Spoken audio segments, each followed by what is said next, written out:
Hello friends, welcome to my channel. मेरे इस channel पर आपका बहुत बहुत स्वागत है। आज का वीडियो फ्रेंड्स बहुत ही खास होने वाला है, तो आप इस वीडियो को पूरा ज़रूर देखिएगा। आज का टॉपिक है कि जेनरिक दवाइयाँ क्या होती हैं और जेनरिक दवाइयाँ और ब्रांडेड दवाइयों में मुख्य क्या फ़र्क होता है। जो डॉक्टर्स होते हैं वो जेनरिक दवाइयाँ क्यों प्रिस्क्राइब नहीं करते हैं पेशेंट्स को, और जो डॉक्टर्स से अगर हम पूछेंगे तो डॉक्टर्स के क्या क्या तर्क होते हैं इसके पीछे, और जो जेनरिक दवाइयाँ होती हैं वो हमें कहाँ से मिलेंगी। तो इस सारे क्वेश्चन के जवाब हम इस वीडियो के माध्यम से सीखने वाले हैं। तो फ्रेंड्स, आज का जो वीडियो है बहुत ही खास होने वाला है। अगर आप फार्मा स्टूडेंट्स हैं या फिर नॉलेज के पर्पज़ से देख रहे हैं, या फिर आप कोई पेशेंट हैं, आपकी दवाइयों का खर्चा बहुत ज़्यादा हो रहा है, आपकी मंथली दवाइयाँ आ रही हैं, तो आपके पास एक ऑप्शन है जेनरिक दवाइयों का हो सकता है। तो इस वीडियो को पूरा ज़रूर देखिएगा। फ्रेंड्स, आपसे एक रिक्वेस्ट है कि इस चैनल को सब्सक्राइब ज़रूर कर दीजिएगा, ताकि आने वाले जो भी वीडियोस हैं वो आप तक आसानी से पहुंच सकें। तो आइए देखते हैं आज की जानकारी। अब हम समझेंगे कि ब्रांडेड और जेनरिक दवाइयों में मुख्य अंतर क्या होता है। तो फ्रेंड्स, हम इसे बहुत ही सरल उदाहरण से समझने की कोशिश करेंगे कि आप मान लीजिए कि आप किसी शॉप पर गए, आपने खुला आटा लिया, ठीक है, और वहीं पास में आपने रखा हुआ देखा कि पैकिंग में एक पॉलीथीन है, उसमें पैक किया हुआ आटा है, वो भी आटा है लेकिन वो ब्रांडेड आटा है, उसमें लिखा हुआ है आशीर्वाद आटा, ठीक है। तो ये क्या हो गया, वो ब्रांडेड आटा हो गया और वो इससे कई गुना महंगा है, ठीक है। तो जो खुला आटा है वो समझ लीजिए कि वो जेनरिक है, और ये जो पैकिंग किया हुआ आटा है वो ब्रांडेड आटा है।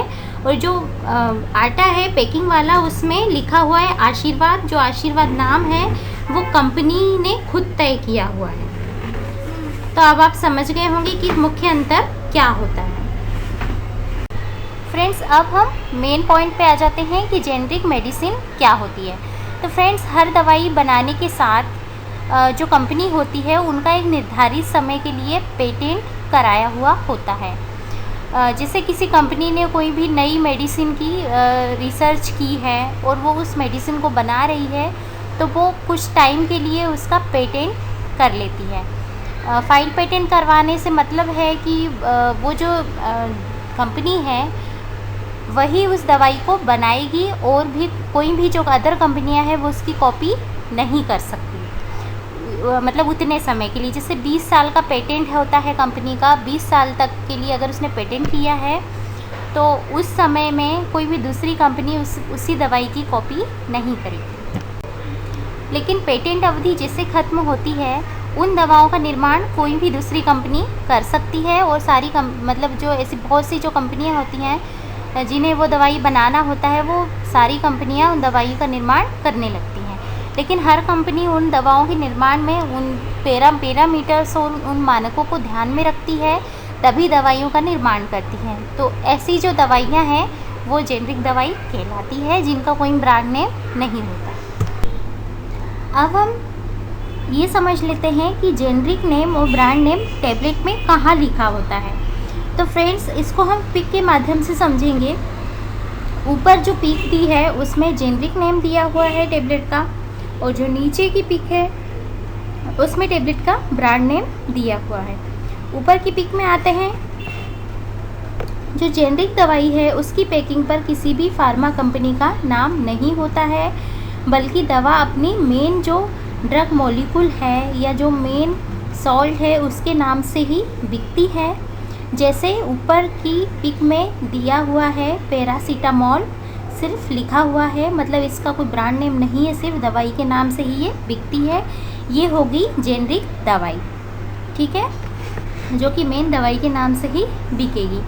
अब हम नीचे की पिक में देखते हैं जो ब्रांडेड, ये है ब्रांडेड दवाई। तो जो ब्रांडेड मेडिसिन है उसकी पैकिंग पर एक ब्रांड का नाम होता है, जो कि फार्मा कंपनी खुद तय करती है।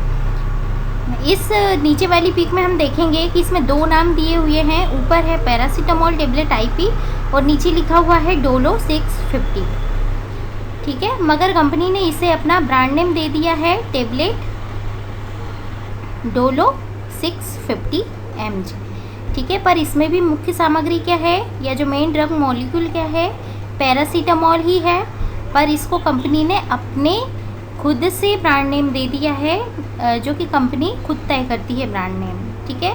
क्योंकि कंपनी का इसका पेटेंट लिया हुआ होगा तो कंपनी ने खुद तय किया है, ठीक है। और इसकी जो पैकिंग है वो इसकी पैकिंग से कहीं गुना ज़्यादा अच्छी होती है, ठीक है। और इसकी पैकिंग पर बहुत खर्चा होता है और उसको अलग से ब्रांड नेम दे दिया जाता है।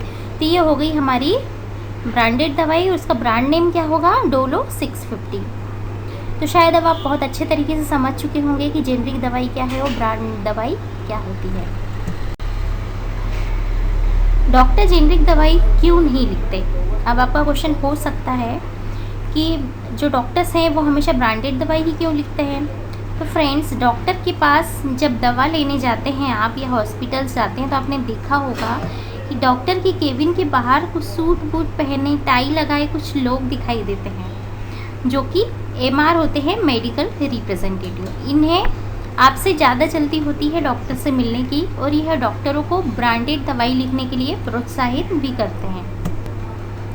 बदले में डॉक्टर को कुछ गिफ्ट्स या टूर पैकेजेस या अन्य तरह के कुछ लाभ दिए जाते हैं, जिसके कारण डॉक्टर जेनरिक दवाएं ना लिखकर ब्रांडेड दवाई ही अपने मरीजों को लिखते हैं। जेनरिक दवाइयों के निर्माण के मामले में फ्रेंड्स देखा जाए तो जो भारत है वो सबसे बड़ा निर्माता है, लेकिन भारत में जेनरिक दवाइयों की स्थिति बहुत दयनीय है। और जो भारत है वो जेनरिक दवाइयों को बहुत सी मात्रा में एक्सपोर्ट भी करता है हमारे देश से। और हमारे देश में आप देखिए सिर्फ ब्रांडेड दवाई ही ज़्यादा से ज़्यादा लोग लेते हैं।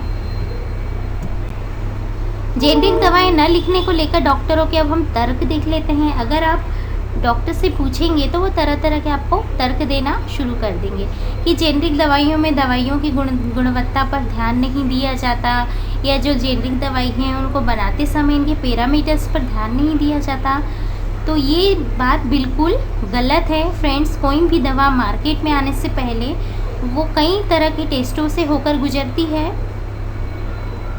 इसके बाद जो जेनरिक दवाई हैं उनके लिए अंतर्राष्ट्रीय मानक निर्धारित होते हैं, जिनको हर दवाई बनाने वाली कंपनी को फॉलो करना होता है। तो ये बात बिल्कुल गलत होती है। जो भी आप डॉक्टर्स तर्क देते हैं उनके जो तर्क हैं वो बिल्कुल गलत हैं। जेनरिक दवाएं सस्ती क्यों होती है, ये भी कई लोगों के दिमाग में क्वेश्चन होता है कि जेनरिक दवाई सस्ती है मतलब ये कम इफ़ेक्टिव और ब्रांडेड दवाई ज़्यादा इफ़ेक्टिव। तो फ्रेंड्स ये भी मानना बिल्कुल गलत है। जेनरिक दवाएं सस्ती होने का सिर्फ सीधा सीधा ये कारण है कि इनकी मार्केटिंग पर या जो डॉक्टर्स को दिए गए जो लाभ उपहार हैं या ये जो दवाई है इनकी एडवर्टाइजमेंट नहीं की गई है। इसके बाद इसकी जो पैकिंग है इसका ज़्यादा खर्चा नहीं हुआ है पैकिंग का। तो इस प्रकार सारे खर्चे बचने के बाद जो जेनरिक दवाइयाँ हैं वो सस्ती मिलती हैं। ये सारे कारण हैं जेनरिक दवाइयाँ सस्ती होने के। अब आपका क्वेश्चन होगा कि फ्रेंड्स जेनरिक दवाई कहाँ से हम लें। तो फ्रेंड्स आपने देखा होगा कोई भी गवर्नमेंट जो हॉस्पिटल्स होती हैं उनमें जेनरिक दवाइयाँ ही प्रिस्क्राइब की जाती है और वहाँ भी ट्रीटमेंट होते हैं। और आपने देखा होगा अच्छे से अच्छी बीमारियों का, बड़ी से बड़ी बीमारियों का इलाज किया जाता है और उनका ट्रीटमेंट होता है और उनका असर भी होता है। तो आप उदाहरण से समझ सकते हैं जो जेनरिक दवाई हैं वो आपको कहाँ मिलेंगी। तो फ्रेंड्स जो जेनरिक दवाई हैं वो प्रधानमंत्री भारतीय जन औषधि केंद्रों में मिलेंगी। जो प्रधानमंत्री भारतीय जन औषधि परियोजना है ये उसका एक अभियान है जो कि फार्मास्यूटिकल विभाग ने लॉन्च किया है, जिसका उद्देश्य है कि जनता को सस्ती कीमत पर गुणवत्ता वाली दवाइयाँ प्राप्त हो। अब तक फ्रेंड्स पूरे भारत में 2000 से ज़्यादा जन औषधि केंद्र खोले जा चुके हैं। आपको वहाँ से दवाइयाँ आसानी से मिल जाएंगी। तो फ्रेंड्स अगर आपको ये जानकारी पसंद आई हो तो इस वीडियो को लाइक कीजिए, शेयर कीजिए ताकि और भी लोगों तक ये जानकारी पहुँच पाए। इसको सब्सक्राइब भी कर दीजिएगा। Thanks for watching video.